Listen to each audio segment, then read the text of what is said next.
रहम नजर करो अब मोरे साईं, तुम बिन नहीं मुझे माँ बाप भाई।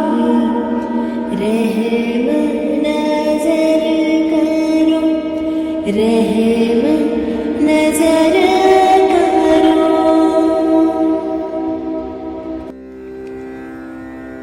ओम श्री साईनाथाय नमः। आप सुन रहे हैं श्री साई सच्चरित्र। श्री सच्चिदानंद सद्गुरु साईनाथ महाराज का लीला चरित्र। बाबा की इच्छा से ही आप ये सुन रहे हैं, क्योंकि बाबा की कृपा दृष्टि आप पर है। बाबा हंस के आपको आशीर्वाद दे रहे हैं, ऐसा दृश्य कल्पना कीजिए और उनका स्मरण कीजिए। अध्याय 5।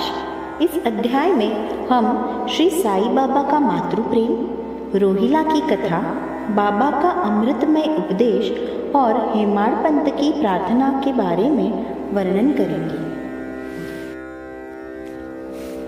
श्री साई बाबा का मातृ प्रेम। जिस प्रकार माँ का अपने पुत्र के प्रति प्रेम होता है और प्रेम के वशीभूत होकर वह उसकी सभी आवश्यकताओं का समय से पूर्व ही ध्यान रखती है, गाय का भी जिस प्रकार अपने बछड़े के प्रति प्रेम होता है, ठीक वैसे ही साईं बाबा का भी अपने भक्तों के प्रति विशेष प्रेम था। गाय और माँ का प्रेम निस्वार्थ, अनुपमेय व असामान्य होता है, यह सभी जानते हैं। बाबा का भी प्रेम ठीक ऐसा ही था। इसके उदाहरण स्वयं मूल ग्रंथ के लेखक हेमाड़ पंत है। हेमाड़ पंत 1916 में सेवानिवृत्त हो गए। तब उन्हें पेंशन मिलने लगी, लेकिन उस पेंशन से उनके परिवार का निर्वाह नहीं हो पा रहा था। उसी वर्ष गुरु पूर्णिमा के दिन वे अपने कुछ परिचित साई भक्तों के साथ साईं बाबा के दर्शनार्थ शिरडी गए। हेमाड़ पंत के एक परिचित व साई भक्त अन्ना चिंचणीकर भी उनके साथ थे। जब वे शिरडी पहुंचकर साईं बाबा के दर्शनार्थ मस्जिद पहुंचे तो अन्ना चिंचणीकर ने बाबा से प्रार्थना की कि हे देवा, इन पर कृपा करो। सेवानिवृत्ति के बाद जो पेंशन इन्हें मिलती है उससे सारे परिवार का निर्वाह नहीं हो पाता, क्योंकि परिवार तो बढ़ता ही जा रहा है। आप कृपा करके इन्हें कोई नौकरी दिलवा दे ताकि इनकी चिंता मिट जाए और ये सुख से रह सके। बाबा मुस्कुराकर बोले कि नौकरी तो इन्हें मिल ही जाएगी, लेकिन अब इन्हें मेरी सेवा में ही आनंद लेना चाहिए। इनकी कामनाएं सदैव पूर्ण होती रहेंगी। इन्हें सारा ध्यान मेरी ओर करके दुष्टों व अधार्मिक लोगों से दूर ही रहना चाहिए। अब इन्हें हृदय से मेरा स्मरण करते हुए दयालुता व विनम्रता का व्यवहार करना चाहिए। यदि ये ऐसा व्यवहार करेंगे तो सदा सुखी रहेंगे।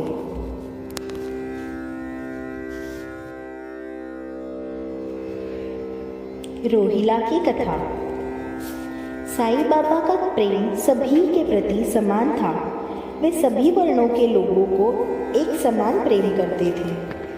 उनकी दृष्टि में न कोई हिंदू था, न मुसलमान या अन्य जाति का अथवा ऊंच नीच था। सभी एक समान थे। ऐसी ही एक कथा है कि एक व्यक्ति शिरडी आया। वह रोहिला जाति का था। वह लंबा चौड़ा व गठे हुए शरीर का था। साईं बाबा के प्रति उसका भक्तिभाव था, इसलिए वह शिरडी में ही रहने लगा। वह आठों पहर ऊंची व कर्कश आवाज़ में कुरान शरीफ की कलमें पढ़ता और अल्लाह अकबर के नारे लगाता था। दूसरी ओर शिरडी के अधिकतर लोग जब खेतों से काम करके संध्या समय घर लौटते और रात्रि में जब विश्राम करने लगते तो रोहिला की आवाज़ के कारण उनकी नींद में बाधा पड़ती थी। काफ़ी दिनों तक तो वे मौन रहकर सब कुछ सहते रहे, लेकिन जब मामला असहनीय हो गया तब एक दिन वे साईं बाबा के पास मस्जिद में गए और रोहिला को ऊंचे स्वर में कलमे पढ़ने व नारे न लगाने के लिए कहने की प्रार्थना करने लगे। लेकिन साईं बाबा ने उनकी प्रार्थना को नज़रअंदाज कर उन्हें ही आड़े हाथों लेते हुए कहा कि वे लोग रोहिला पर क्यों ध्यान देते हैं, अपने काम पर ध्यान दें। फिर बाबा ने उन्हें समझाते हुए कहा कि रोहिला की पत्नी का स्वभाव अच्छा नहीं है, वह रोहिला को ही नहीं बल्कि मुझे भी कष्ट देती है, लेकिन वह रोहिला के कलमे पढ़ते समय उपस्थित नहीं रहती, इसीलिए वह सुख शांति से रहती है। हकीकत में रोहिला के कोई पत्नी ही नहीं थी। यह बाबा का आशय बुरे विचारों के त्याग से था। वे प्रार्थना आराधना को अधिक महत्व देते थे, इसीलिए उन्होंने रोहिला का समर्थन कर शिरडी वासियों को कुछ समय के उत्पात को सह लेने को कहा। आगे हेमाड़पंत जी ने बाबा के अमृतमय उपदेश का वर्णन किया है। एक दिन दोपहर की आरती के बाद जब भक्त अपने अपने घरों की ओर लौट रहे थे, तब बाबा ने उन्हें मधुर वाणी में अमृतमय उपदेश देते हुए इस प्रकार कहा, तुम कहीं भी जो मर्जी हो करो, लेकिन यह याद रखो कि तुम जो कुछ भी करते हो वह सब मुझे पता है। मैं ही सब जीवों का स्वामी हूँ और सबके हृदयों में वास करता हूँ।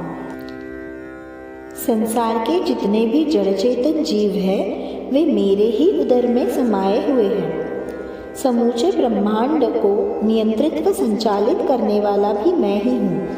मैं ही संसार की उत्पत्ति करता हूँ, मैं ही इसका पालन पोषण करता हूँ और मैं ही संहार करता हूँ। लेकिन जो मेरी भक्ति करते हैं उन्हें कोई भी किसी भी प्रकार की हानि नहीं पहुँचा सकता।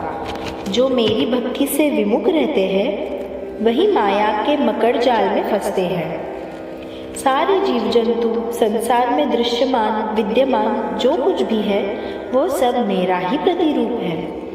साईं बाबा के ऐसे अनमोल अमृत उपदेश को सुनकर हेमाड़पंत ने निर्णय कर लिया कि भविष्य में वो गुरु के अतिरिक्त किसी भी अन्य मनुष्य की सेवा नहीं करेंगे। बाबा ने उन्हें नौकरी मिल जाने की बात कही थी। वह बात उनके मन मस्तिष्क में बार बार उभरने लगी। उन्हें लगा कि क्या ऐसा हो सकेगा, क्या उन्हें नौकरी मिल सकेगी। अंततः उन्हें नौकरी मिल भी गई। फिर भी वे स्वतंत्रता पूर्वक एकाग्र भाव से साईं बाबा की जीवन भर सेवा करते रहे। हेमाड़पंत ने मूल ग्रंथ के पाठकर्ताओं से प्रार्थना की है कि वे आलस्य, निद्रा, इंद्रियों की आसक्ति, मन की चंचलता को त्याग कर एकाग्र भाव से साईं बाबा की लीलाओं का स्मरण करें तथा भक्ति के रहस्य को समझें। व्यर्थ की साधनाओं के लिए श्रम न करें। उन्हें चाहिए कि वे साईं लीलाओं के श्रवण जैसे सुगम उपाय को अपनाएं। ऐसा करने से अज्ञान का नाश होकर मुक्ति का मार्ग खुलेगा। साईं बाबा का हृदय में उसी तरह चिंतन करे जिस तरह लोभी व्यक्ति अपने गड़े हुए धन का सतत चिंतन करता रहता है। ओम साई नमो नमः। अध्याय 5 संपूर्ण हुआ। ओम श्री साईनाथाय चरणार्पणमस्तु। शुभं भवतु, शुभं भवतु, शुभं भवतु।